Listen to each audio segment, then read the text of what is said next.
Isalu Hospital.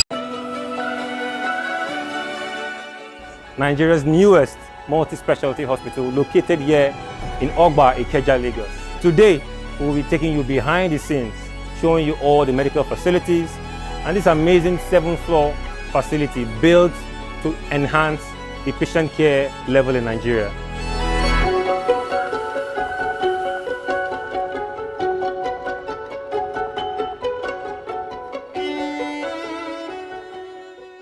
Good afternoon, Mr. Raji. Good afternoon. Thank you for this amazing opportunity You're welcome. to be in your facility. Yeah. So much work has been done here.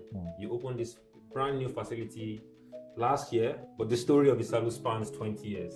20 whole years doing business in Nigeria is not easy. Take us through from the beginning, the inception point, to your growth phase, and now this amazing establishment. How's that journey been so far? Isalu Hospitals was founded in 2004 with the mission of rendering quality service accessible and affordable to the community.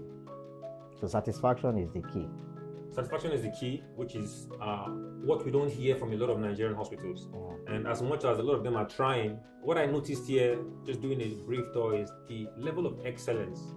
Mr. Raju, what does excellence mean to you? And how come everywhere looks well organized and your staff, everyone is all, carrying that Isalu brand that people have known over the years? How do you transcend excellence from leadership to employees? So Isalu Hospitals focus on quality service, premium quality service, and we strive to make sure that we deliver this to our patients. Talk to me about technology and how it's impacting your organization today. We got to know that technology is one of the soul of business, and if you want to work smartly, you adopt technology. And if you actually also want to deliver what your client wanted, you need to use technology to gather those data to know what they want, and you optimize, enhance whatever they want. So we thought of that, and we invested much on technology. Amazing. And as a leader in the industry, you've been here for so many years. How would you encourage somebody who has some level of investment, who is skeptical about investing in the Nigerian healthcare system? What message do you have for them? You've done the investment over the years, you've reaped the rewards, and glory to God, things are working out perfectly. But somebody right now is on the fence. Should I invest in the Nigerian healthcare system? Should I, make this leap of faith? What advice would you give them? Yes, the business is there. It's just for any investor to study the market and look at the gap that you want to come and fill. And the gap here now is to look at how you can bring in sophisticated equipment. Even you can start small. If you are not a big investor, you can equally start small, looking at what the community wants and focus on how to deliver that value. What message do you have for your current patients and your new patients? Because people who watch this video will be like, this is Isalu Hospital, this is Mr. Raji that is very experienced. We want to experience that top-notch facility and service, patient-centric, like you've emphasized during our conversation. The message for them is to help us to help them. On a daily basis, we track feedback and we work on that feedback. So whenever they come, their experience, they should be able to share it and let us know where we are doing well and where we still need to do more. Good afternoon, Dr. Sanusi. My pleasure. Thank you for this opportunity and privilege. My pleasure. To be in the presence of the strong, experienced Nigerian healthcare pioneer, You're welcome. leading Isalu Hospital. So, how do you pick the right people to run the organization? Well, over the years, we've had experiences, and experiences have shaped our choices. We run this place for about 21 years. Before here, I have had 8 years of experience elsewhere.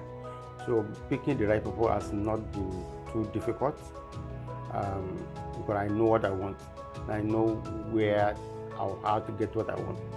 Of course, it's not a perfect system, but of course, interacting with the candidate has not been difficult to choose the right people, even without other people. That's amazing. So, sir, when are we going to see this structure on Victoria Island, in Abuja, in Port Harcourt? We want the excellence to continue, not only so that Ogba will benefit. We want it to spread across the country. So when are we seeing these locations? Well, it's a matter of time. Okay. Okay. Life is on a move. We have finished this one. We started somewhere. We are projecting that by the time we settle down, and then of course we start looking at elsewhere via Abuja.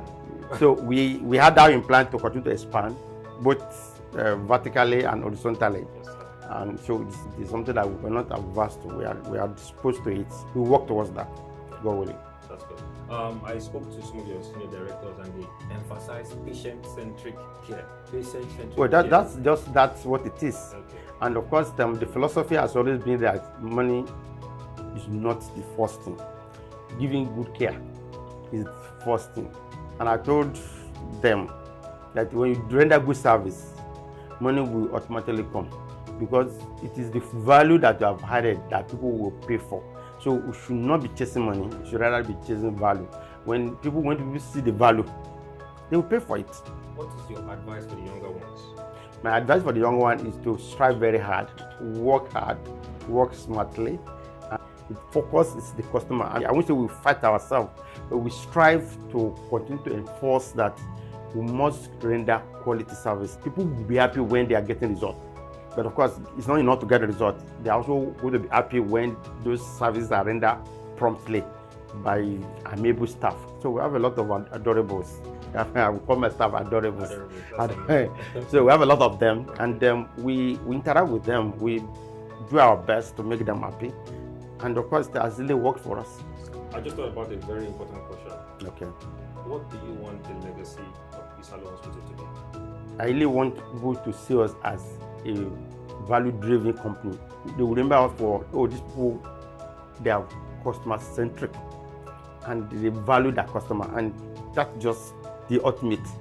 I mean, money will come, but the most important is that people should be, customer will continue to remember us as people that care for them, that empathy, they are very happy that, anytime I go to Isalu, they look after us in terms of outcome, in terms of prompt of service. That's the ultimate. So you've heard it. Patient-centric, customer value-driven services. The CEO has said it, and this echoes across all boards of this organization. So they care about patient. They sleep in the morning, patient, at night, patient, afternoon, patient. They're always thinking about their patients. And for new upcoming facilities, that's the only way they can make money. I mean, if you do what is right, because that's the sense where what is that. If patients are happy, then you're happy.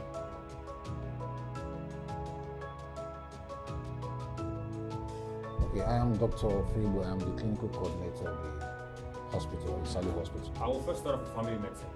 And one of the very important things that happen in family medicine is patient care and having that relationship with your patient. So the first question will be, how do you build trust with patients in long-term care? Okay, that's a good question. Okay, well, patients, we see patients every day. So we have a lot of long-standing patients, especially the ones that have actually long chronic ailments like hypertension, like cancers, and diabetes. So, like going back to your question, how we build trust. Most times, the first thing comes through a good doctor-patient relationship. Striking a good rapport with your patients, that's the initial thing to do. So by the time you're able to strike a good rapport and the patient believes in what you're doing and also has faith in what you're doing, so that actually tries to propagate that long-term trust. And also offers primary care and internal medicine. Yeah. I have a question specific to that. How do you manage patients with chronic conditions like diabetes, as an example? That with diabetic units here, though most of the primary health care physicians like myself and the family medicine that we see most of the patients that come in. And when they come in that way, the first thing you do, they have symptoms. Some of them come with weakness, some of them don't even come with symptoms at all. So by the time you do your sugar levels and it's quite high, so the first thing you do is try and verify whether that patient is actually diabetic, which means you have to do for that test, do an HbA1c, and then try to ask them to come back again, and especially the ones that don't have any symptoms. By the time you do their sugar again serially and it's consistently high, or probably the patient comes to you, is feeling weak, is urinating very often, is always drinking water, that kind of person, very high sugar level, you make a diagnosis of diabetes, and then you start management. Usually, primary care physicians start management first. So we try to usually, there's a protocol here where we normally start with, if it's an emergency case, we'll start with insulin. But if it's just a normal case that is not, the person doesn't have any symptoms, it's just high, we also start with insulin. You also have to add some oral medications, and by and large, the person will be referred to see the specialist, the diabetic clinic, that's the endocrinologist. We have two of them here that work with us.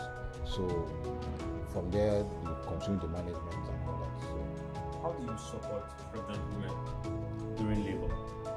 Okay, fine. We have a lot of labor cases almost every day, and then a lot of times most of them deliver normally or straightforward delivery, and a few of them get to end up doing surgery, cesarean section. So supporting them when they are pregnant or when they are in labor requires skilled manpower, skilled midwives. We have a lot of them here who are the ones, they are always there. So by the time we admit such patients, they are the ones that take care. And then for each labor case, we have a doctor detailed to each labor case, apart from the specialist, the obstetricians. So we make sure that the doctor is always attending to them, checking them, even as the midwife attends to them. And during each delivery, we have a doctor present there.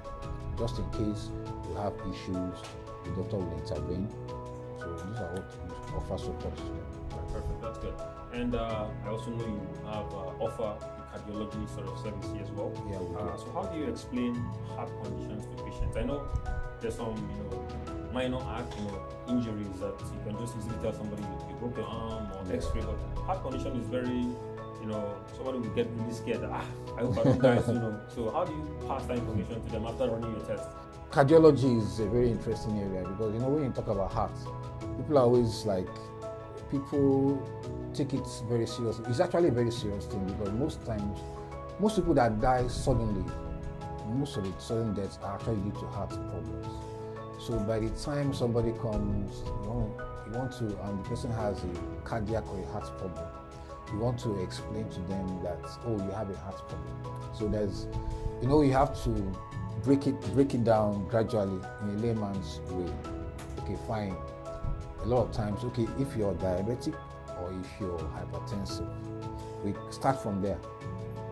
We have already made the diagnosis, so we have already done the documentation. It's okay, sir, that your BP has been high over time, or your sugar has not been controlled over time.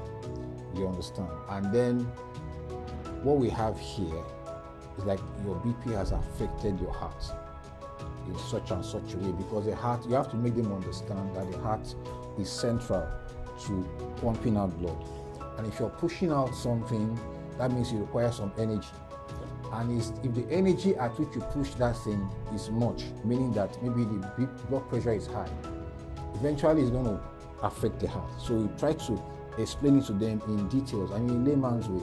So the person will understand, because of my blood pressure that is high, that is not controlled, my heart is now being affected. And we can tell them that, look, there are some parts of your heart that are not receiving enough blood supply. And because of the heart is weaker than normal. So by the time you explain to the person will understand, this is what is happening to me.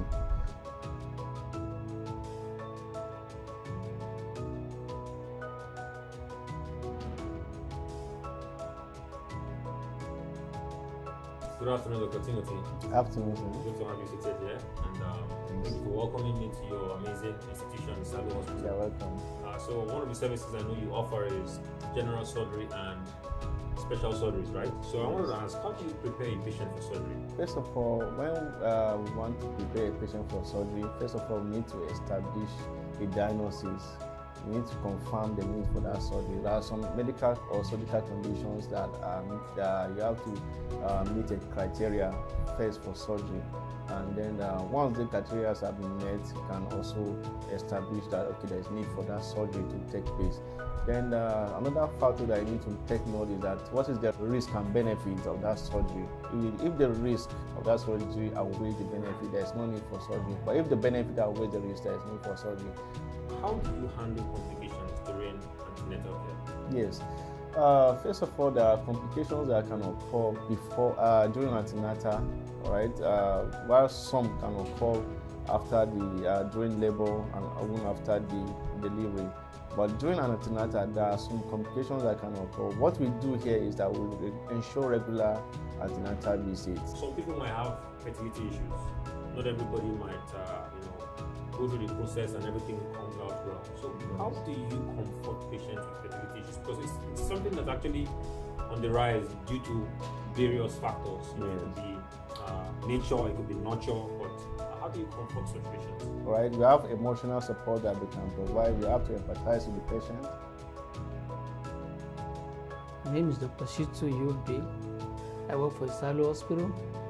Currently, I'm the assistant HOD and the deputy clinical coordinator. Fantastic. And I know some of the services you offer here is oncology. How do you support patients during cancer treatment? Well, it depends on the type of cancer the patient is having and depends on area of location. First thing what we do is that clinically we're supposed to find out, although the causes of cancer in the global world currently is unknown medically. So we need to itemize the area of location of the particular organ that is affected. Then we counsel the patient, reassure the patient, and commence treatment. So how do you approach patients with urinary issues? Urinary tract infection, urinary issues. Urinary tract infection. Good. Well, it's dimensional. Men are prone to have urinary tract infection. Females can also have it. Even children can have urinary tract infection. I mean, adolescents and teenagers, they can have urinary tract infection. When they have, what we do is that we take urine sample. If it's an adult that is sexually active, we can also do, for a female, we do HVSMCS, meaning high vaginal swab, microbe culture and sensitivity. We do that for female. For male, we can do urethral swab, microbes, culture and sensitivity. We can also do urine MCS and urinalysis. So when the result came out after 48 hours or 72 hours max, then the treatment plan, the antibiotics that the patient is sensitive to and resistant to will be outlined in line with the outcome of the results. So we now choose within the best one that have much sensitivity, then we treat patient on that regard.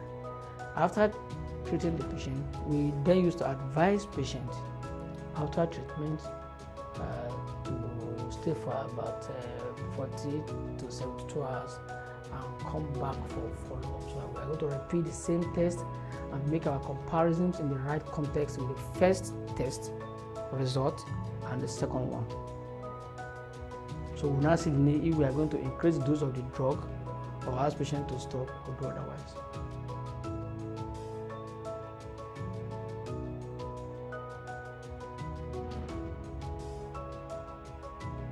Welcome to Isalu Hospital Nursery.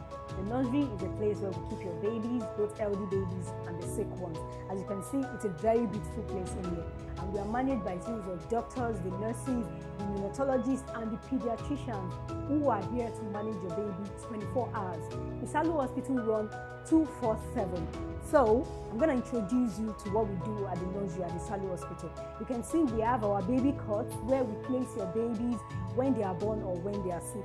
Then, the most importantly, we have our incubators where we keep the small and preterm baby.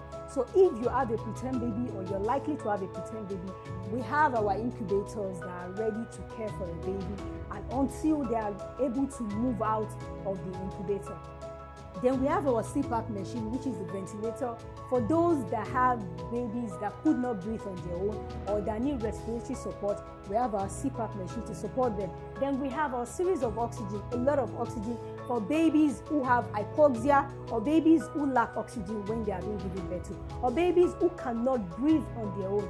we have our oxygen to make sure they are fine. Then we have our phototherapy light. We all know that most babies come down with jaundice. If you have a baby with jaundice, we have our phototherapy light with good radiances to make sure your baby does not have jaundice or to cure your baby jaundice. Trust me, if you need an healthcare facility who has your baby's management at heart, both your healthy baby and your sick baby, then Isalu Nursery is the best you can trust.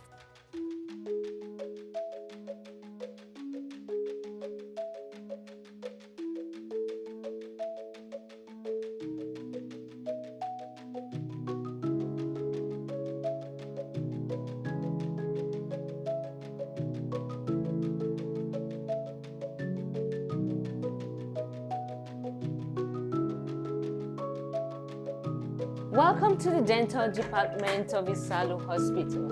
Here in the dental clinic, we offer all range of dental services, scaling and polishing, teeth whitening, advanced procedure, root canal therapy, and denture. If you have any teeth problem, you can always visit the dental department.